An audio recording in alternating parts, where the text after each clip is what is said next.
Sa ating mixing bowl, ilagyan lang natin ang 1 cup warm milk. Tapos 1/4 butter, pwede din margarine nga. And then 1 egg. Tapos 3 teaspoon sugar. And then 2 teaspoon ng yeast.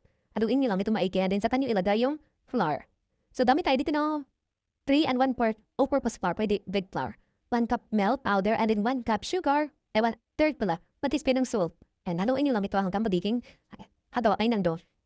Tapos ito, lalagyan lang natin ito ng kunting oil ha. Kaso ang nangyari dito, naparami yung oil kung pagbuhos, basta punti lang ilagay nyo dyan. Yan. Tapos, kailangan natin ito masahe. Yan saan yan, masahe. Tapos nyo nang namasa, kailangan natin ito paalasahin. Meron tayo dito, mixing bowl, yan, may oil na yan. Tapos tapos natin hanggang sa mabubong size, ayan. Kailangan mo muna natin suntik-suntikin para mababas yung kanyang gas. Tapos iwain nyo na lang. Pala na rin kung anong size ang gusto nyo. So, meron tayo ditong 50 grams. Yan, gawa ko lang din yan, Pams. Catchy yan, galing sa tinapay. Tinostit ko lang. Diyan natin paguluhin yung ating ginawang pandesal. Pandesal dough. And bahala na rin kayo kung ano size ang gusto nyo. Kung pantain lang naman, kung gusto nyo magkasyon-gasyo kayo ay pwede nyo yan supatin. Ay, hindi din bang magkapareho yung size lahat. At ito ang ginagawa ko. Iba-iba na yung size. Ito. Tapos ko na lang bilog-bilugin siya. Ito mga kami. I-double size natin yan. Pausahin natin yan ulit ha.